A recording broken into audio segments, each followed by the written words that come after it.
Hello, my name is Dennis, and welcome to my trailer park white trash mobile home kitchen. I really do live in a mobile home, in a trailer park, and this is my kitchen. For this video, I'm going to make what I call my famous pesto lamb. I say famous because this one recipe is one I entered into a nationwide contest to get into a cookbook, and I made it into Cook's Country Best Lost Suppers, and I'm on page 132. This is my pesto lamb. This is from the cookbook is from the America's Test Kitchen people. So this kind of put me on the map.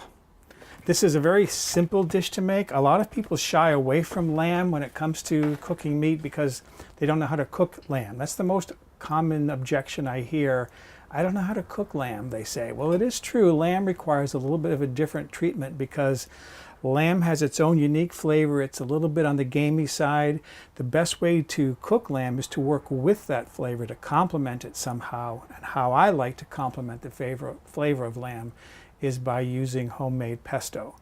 So having mentioned the pesto, let me get into the ingredients for making this dish. I'm going to give you the ingredients for a traditional pesto. There are some variations, some of which I've tried and they're very good. First of all, let's just talk about the ingredients for traditional pesto. You will need about 4 ounces of basil leaves, and then you need 5 to 8 cloves of garlic. I'm using 8 here because I want this a little bit on the garlicky side. About 1 cup of pine nuts. I toasted these in a frying pan for about 5 to 6 minutes over at medium heat. It gives them a little nicer, nuttier flavor. And then I have 1 cup of grated Parmesan or Romano cheese. I like Romano, so I'm using Romano cheese. 1/2 cup of olive oil.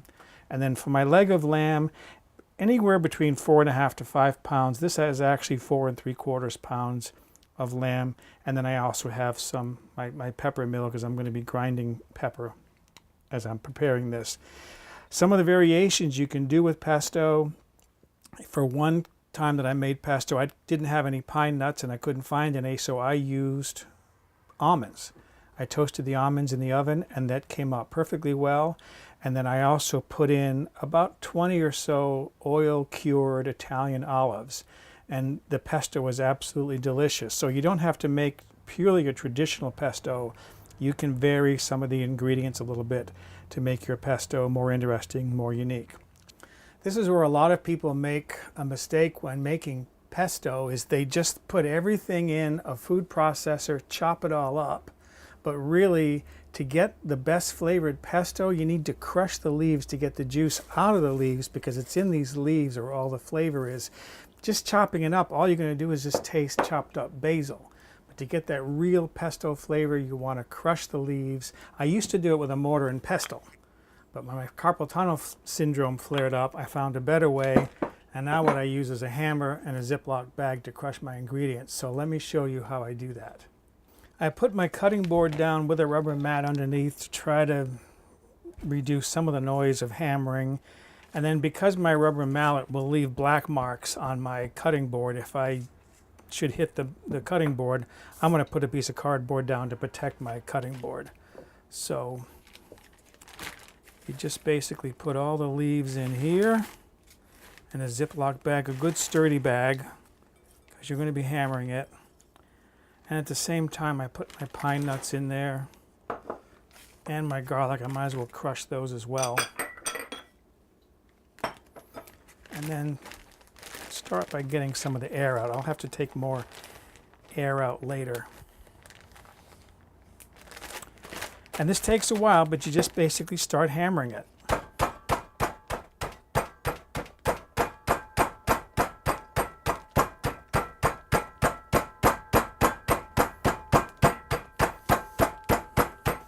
And if you're looking, you'll see there isn't much change happening yet, but it will happen.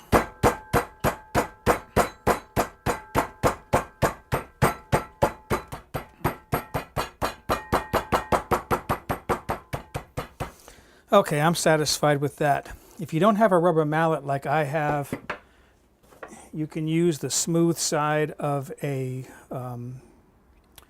tenderizing mallet. Just be aware that the edge here is kind of sharp and that could cut through the plastic, so just hit very carefully.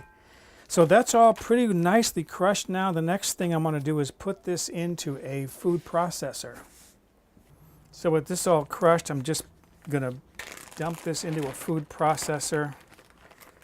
This will just finish the blending and get this all smoothed up.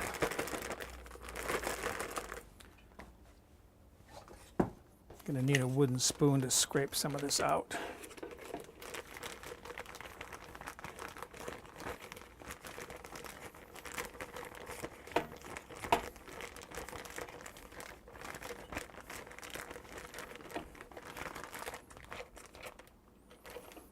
Okay, that's pretty much most of it. All right, if you've made pesto before, you'll probably think it's kind of odd that I'm only using half a cup of olive oil here. The normal way to make pesto, if you're going to be using pesto on something like a pasta, is you want the pesto to be very oily so that the flavor will drizzle down through the pasta. I'm only using a half cup of oil here because I want my pesto to actually be like a paste to stick to the meat. So that's why I'm using only half a cup of olive oil. And then at the same time, I'm going to put in my Romano cheese.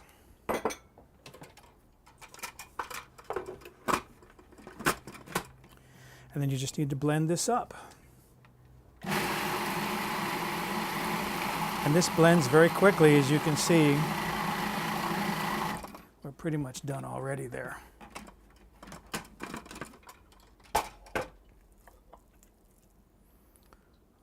This looks very good. I love pesto. So here we have a nice green, very basil-y pesto, and you can see that's not runny with oil. It's more like a paste, and that's exactly what I want. So this is the pesto that we're going to use for coating our lamb. So the next thing I want to do is show you how to trim a lamb, a leg of lamb. And this takes a little time. You just have to start working with this fat and just basically peel this off all the way around the lamb. And in some cases, you're going to see thick deposits of fat. I pull those off as well wherever I can. You don't want to remove all the fat because the fat is going to make the meat tender. So you want some marbling.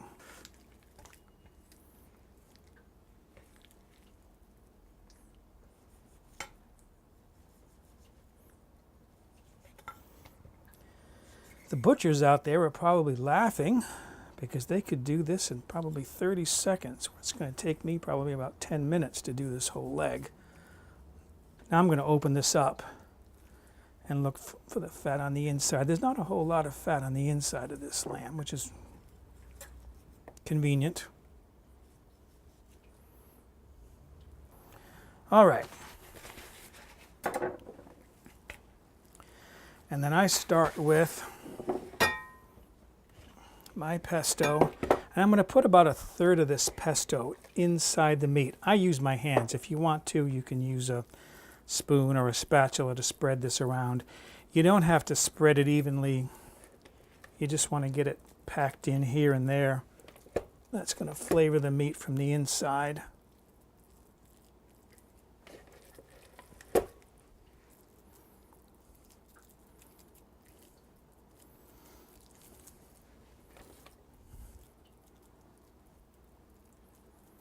All right, I'm pretty much satisfied with that. I'm going to rinse my hands and get out my kitchen twine for tying this meat up.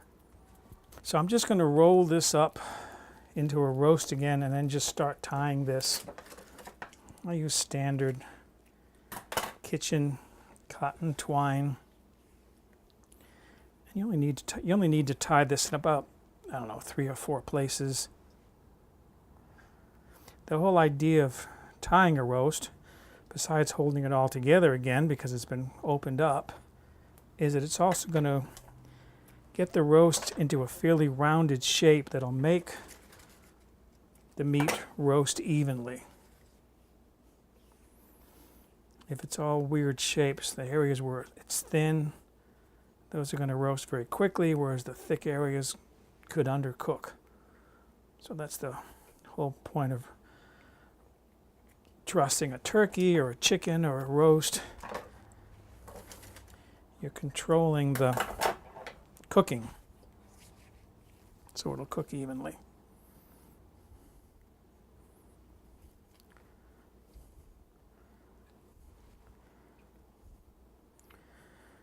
Okay.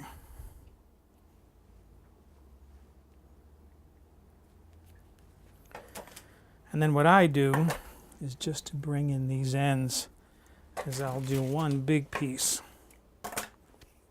And I'll just wrap this end to end, tie it that way.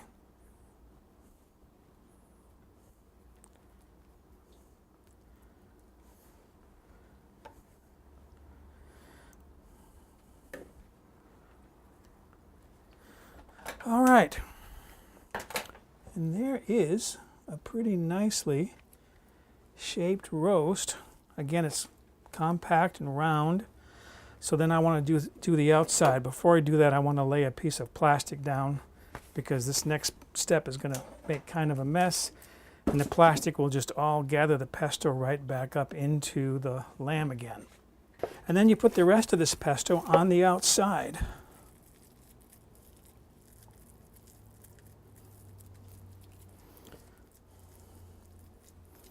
This is a very green pesto because I've just used basil on this.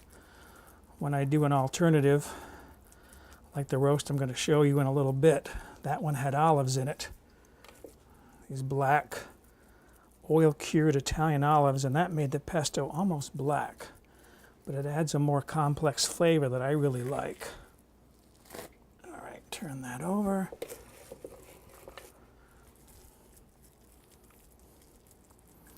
And again, I'm not being overly fussy as far as spreading this really evenly. I just kind of want to get it around the meat. You can see how well this pesto is sticking. That's because I didn't put a lot of oil into it. This is what I want. I want it to be kind of a dry, I mean it's moist, but it's not going to run off the meat. It sticks pretty well. Okay, one more time I'm going to rinse my hands here and then wrap this up. And when I said it makes a mess, you can see all this bit of pesto that's all around on the counter. That's fine, because when you wrap this up, that's just going to gather that pesto up into the meat.